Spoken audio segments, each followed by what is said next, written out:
ਪੰਜਾਬ ਦੇ ਵਿੱਚ ਵਿਧਾਨ ਸਭਾ ਚੋਣਾਂ ਜਿਵੇਂ-ਜਿਵੇਂ ਨਜ਼ਦੀਕ ਆ ਰਹੀਆਂ ਨੇ, ਸਿਆਸੀ ਆਗੂਆਂ ਵੱਲੋਂ ਰੈਲੀਆਂ ਤੇਜ਼ ਕੀਤੀਆਂ ਜਾ ਰਹੀਆਂ ਨੇ। ਇਸੇ ਲੜੀ ਦੇ ਤਹਿਤ ਕੇਂਦਰੀ ਮੰਤਰੀ ਸ਼੍ਰੀਮਤੀ ਇਰਾਨੀ ਖੰਨਾ ਵਿਖੇ ਚੋਣ ਰੈਲੀ ਦੌਰਾਨ ਪਹੁੰਚੇ। ਸਟੇਜ ਤੋਂ ਸੰਬੋਧਨ ਕਰਦਿਆਂ ਇਰਾਨੀ ਨੇ ਕਿਹਾ ਕਿ ਪੰਜਾਬ ਵਿੱਚ ਵਿਕਾਸ ਲਈ ਡਬਲ ਇੰਜਨ ਵਾਲੀ ਸਰਕਾਰ ਬਣਾਉਣੀ ਚਾਹੀਦੀ ਹੈ। ਇਸ ਦੇ ਨਾਲ ਹੀ ਉਹਨਾਂ ਨੂੰ ਕਰੋਨਾ ਦੇ ਦੌਰ ਦੌਰਾਨ ਕੇਂਦਰ ਦੀ ਭਾਜਪਾ ਸਰਕਾਰ ਵੱਲੋਂ ਦੇਸ਼ ਦੇ ਲੋਕਾਂ ਨੂੰ ਰਾਸ਼ਨ ਵੰਡਿਆ ਗਿਆ ਸੀ ਅਤੇ ਟੀਕਾ ਵੀ ਮੁਫਤ ਲਗਾਇਆ ਗਿਆ ਸੀ, ਇਸ ਗੱਲ ਦਾ ਜ਼ਿਕਰ ਕੀਤਾ। ਇਸ ਮੌਕੇ श्रीमती ईरानी ने 84 ਦੇ दंगा पीड़ितां ਦਾ भी इंसाफ की गल की। जब शंखनाद हो युद्ध का, तब इस बात से योद्धा गौरवान्वित होता है कि उसके संरक्षण का आशीर्वाद मांगने स्वयं परिवार समाज उपस्थित होता है। आज इस चुनावी सभा में उपस्थित हो आप सब ने गुरप्रीत जी के लिए आशीर्वाद का जो संकेत दिया है, उस संकेत को देख इस बात का विश्वास है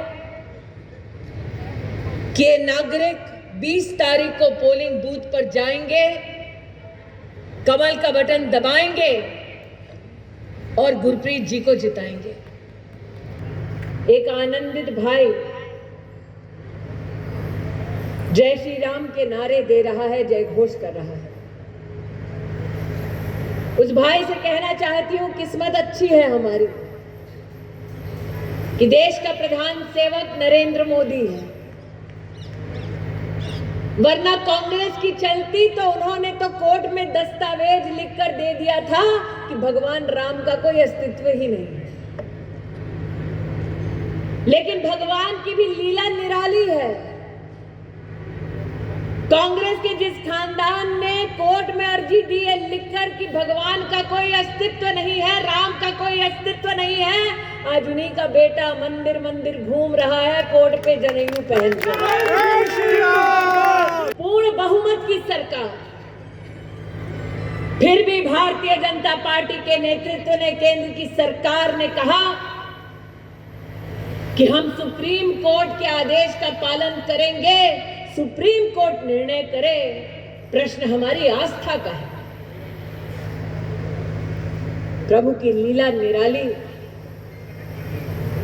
जिस कोर्ट में कांग्रेस पार्टी ने दस्तावेज दिया कि भगवान राम का कोई अस्तित्व नहीं, उसी सुप्रीम कोर्ट ने जाकर कहा कि मंदिर तो वही बनेगा। और प्रभु की लीला देखें, ये वो परिवार है जो न कभी हिंदुस्तान की आस्था को समझा है, ना हिंदुस्तान के सम्मान को जाना है। कोरोना की महामारी में एक तरफ गरीब को मुफ्त का अनाज मिल रहा था, दूसरी तरफ हर परिवार वैक्सीन की मुफ्त डोज पाकर सुरक्षित हो रहा था, तीसरी तरफ प्रधान सेवक के हाथों राम मंदिर के निर्माण का भव्य कार्यक्रम शुरू हुआ। लेकिन जब बात हिंदुस्तान में आस्था की आती है, तब गुरुओं को कौन भूल सकता है। सिख समुदाय ने वर्षों वर्ष विश्व भर से एक ही इच्छा जताई कि हम गुरुओं के आशीर्वाद से समाज में अपने देश, अपने परिवार का नाम रोशन कर पाए हैं।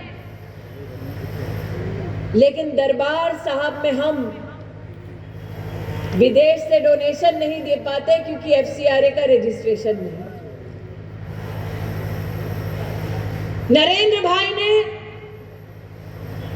आस्था के इस विषय को, इस सेवा को समझा और भारत सरकार ने भारत के इतिहास में पहली बार FCRA का रजिस्ट्रेशन, उसकी परमिशन दरबार साहब जी के लिए दी। बोले सोने हो। ताकि सिख समुदाय विश्व भर से अपनी सेवा दरबार साहब तक पहुंचा सके। गुरु नानक देव जी की 550वीं प्रकाश पर्व को मनाने में कोई कसर नहीं छोड़ी। गुरु गोविंद सिंह जी के 400वें प्रकाश पर्व को मनाने की कोई कसर नहीं छोड़ी। अरे साहबजादों की तो बातें हर बच्चे को सुनाई जाती हैं ताकि उनका शौर्य परिवार और समाज का वैभव बने। आज हम इस बात का गर्व करते हैं कि साहबजादों की स्मृति में वीर बाल दिवस अगर किसी ने घोषित किया तो वो भारतीय जनता पार्टी की केंद्र की सरकार ने किया। प्रश्न ये उठता है, भाजपा की सरकार ने ये सारे काम 7 सालों में किए, जबकि 60 साल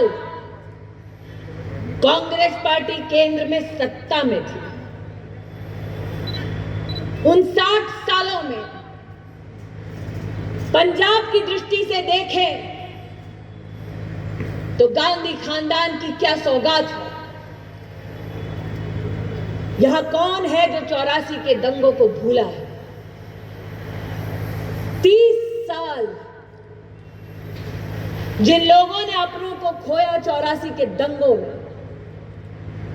उन्होंने देखा है तब कैसे कांग्रेस पार्टी के नेताओं ने उन लोगों का संरक्षण किया जिन्होंने इस पुण्य भूमि पर खून की नदियां बहाई। भारतीय जनता पार्टी ने जनता को वचन दिया था